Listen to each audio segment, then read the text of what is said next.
La clase de hoy está destinada a abordar los contenidos de la teoría psicogenética de Piaget, ¿sí?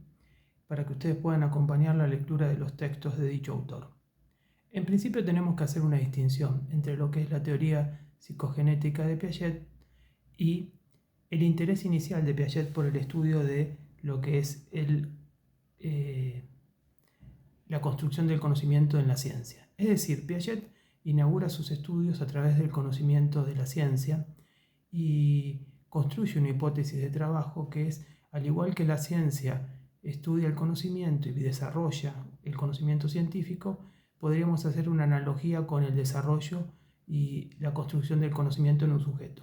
Eso lo lleva al campo de la psicología y al no tener en ese campo un estudio, un desarrollo de dicha temática, destina casi 40, 42 años de su desarrollo a lo que va a ser la teoría psicogenética.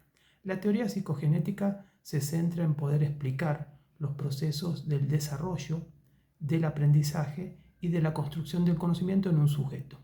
Es decir, para Piaget, el conocimiento tiene que ver con una transformación de la realidad. ¿Por qué tiene que ver con una transformación de la realidad? Justamente porque de alguna manera el sujeto interactúa, construye, da sentido a la realidad a través de los esquemas de acción. Es decir, para Piaget, todo conocimiento tiene que ver con el despliegue de esquemas de acción. Y esos esquemas de acción, de alguna manera, construyen un sentido de la realidad. Es decir, nosotros podemos tener distintas visiones sobre la realidad en función de la interacción que realicemos con los objetos de conocimiento, y esas interacciones van a estar mediadas a través de esquemas de acción. Por ejemplo, un número puede ser una representación de una cantidad de objetos. También un número puede ser una forma de entender valores, ¿sí? En una recta numérica. Es decir, cada esquema de acción con el cual yo voy a interactuar con ese objeto, de alguna manera lo transforma. Por eso ustedes a lo largo del desarrollo de una secuencia de planificación van a hacer en el aula diferentes estrategias para que los alumnos puedan de alguna manera desplegar esos esquemas de acción, siempre entendiendo que esos esquemas de acción son los que construyen y dan sentido a la realidad. Es decir, el conocimiento en el sujeto no es una copia de la realidad, sino es siempre una transformación de esa realidad. Por eso para Piaget el conocimiento tiene que ver con la construcción de esquemas de acción. Bien, centrémonos un poquito más en explicar y en definir qué son estos esquemas de acción. Los esquemas de acción tienen que ver con, de alguna forma, mecanismos cognitivos que se van construyendo a lo largo del desarrollo y le permiten al sujeto interactuar y mediar con los objetos del conocimiento. Es decir, la relación con los objetos del conocimiento se da a través de estos esquemas de acción. Dichos esquemas de acción son una construcción progresiva y que tienden a la generalización. ¿Qué quiere decir con esto Piaget? Que los esquemas de acción en general van a tener una progresión, ¿sí? Y una generalización. Progresión en el sentido que se van a ir complejizando a lo largo del desarrollo de la inteligencia, y es lo que Piaget denominaría el aprendizaje en ese sentido, ¿sí? Y por otro lado, también esos esquemas de acción tienden a la generalidad. ¿Qué quiere plantear con esto? Es decir, que ante situaciones similares, un sujeto va a interactuar con el objeto a través de los esquemas ya construidos. Por ejemplo, si yo ya tengo un esquema que me permite interactuar con los números o operaciones como la suma y la resta, ante situaciones similares voy a desplegar esos esquemas de acción. Esa es la idea de generalización para Piaget. Es decir, tenemos que, repasemos un poco hasta acá lo que venimos hablando. Tenemos esquemas, la construcción del conocimiento en un sujeto se da a través de la interacción entre el sujeto y el objeto, y esa interacción, en ese proceso de interacción, el sujeto transforma el objeto o el conocimiento, mejor dicho, a través de los esquemas que despliega. Estos esquemas van a tender a complejizarse cada vez más, y también los esquemas van a tender a una generalización, es decir, a construir puntos de equilibrio, los cuales de alguna manera ante situaciones similares el sujeto va a desplegar esos esquemas de acción. Ampliemos un poco este esquema básico que plantea Piaget de la interacción. Entonces tenemos en toda relación de conocimiento un sujeto que interactúa con un objeto. ¿Cómo interactúa? A través de los esquemas de acción.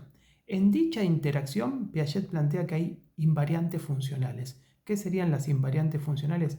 Aquellas, de alguna manera, factores que intervienen en la construcción del conocimiento y que están a lo largo de todo el desarrollo del conocimiento. Por eso lo denomina invariantes. Esas invariantes funcionales son la asimilación, la acomodación, el equilibrio. En dichas invariantes funcionales se va a desplegar la construcción del conocimiento, es decir, cuando el sujeto interactúa con un objeto, lo asimila a través de los esquemas de acción, ¿sí? Pero en ese proceso de interacción, en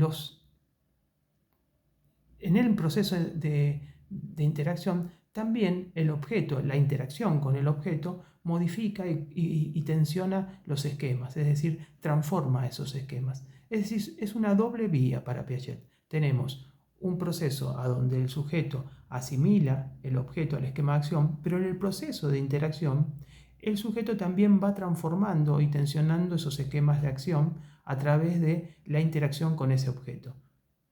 Es decir, de alguna manera, en la medida que yo interactúo con los objetos del conocimiento, también modifico mis esquemas y transformo esos esquemas de acción. Es decir, uno de los factores para el desarrollo del aprendizaje para Piaget va a tener que ver con eso, con la transformación de los esquemas de acción. Por eso, Piaget va a plantear que si bien los esquemas de acción tienden a la generalización y al equilibrio, este equilibrio va a ser estable en un punto, ¿sí? Porque no se va a ir modificando todos los esquemas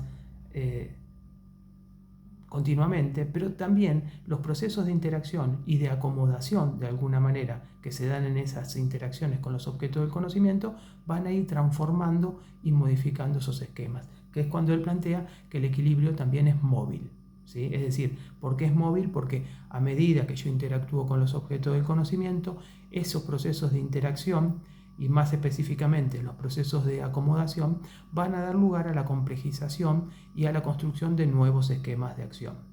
Entonces tenemos que el sujeto, en la medida que interactúa con los objetos del conocimiento, transforma y modifica y enriquece los esquemas de acción. Por eso para Piaget siempre todo proceso de construcción del aprendizaje va a tener que ver con un mecanismo de interacción con los objetos. Es decir, si uno piensa desde una perspectiva piagetiana el trabajo en el aula, el trabajo tiene que ver con el despliegue de esquemas de acción sobre los objetos de conocimiento, en el caso de ustedes la matemática, pero también el despliegue de procesos de interacción, es decir, para Piaget aprender matemáticas se aprende haciendo matemática, es decir, formulando hipótesis, construyendo tentativas de resolución. Y a partir de esos procesos de interacción con los objetos matemáticos, el sujeto modifica sus propios esquemas que ya tiene, ¿sí? Y los transforma. Ese es el mecanismo que Piaget plantea para la construcción del conocimiento. Bueno, este video y otro más que voy a subir también es para acompañar la lectura de los textos de Piaget y la clase 3 de Antonio Castorina que habla sobre la psicología psicogenética.